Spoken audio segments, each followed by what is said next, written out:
الملكي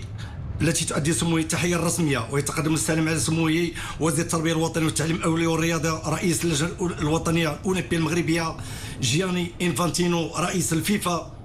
باتريس موتسيبي رئيس الكاف،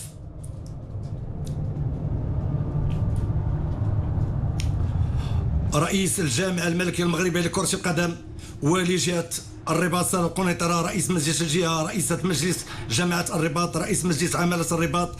رئيس مجلس جامعة يعقوب منصور، المدير العام للوكالة الوطنية للتجهيزات العمومية،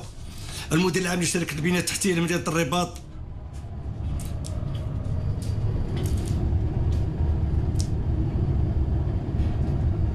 إلى جانب ماتياس غرافترون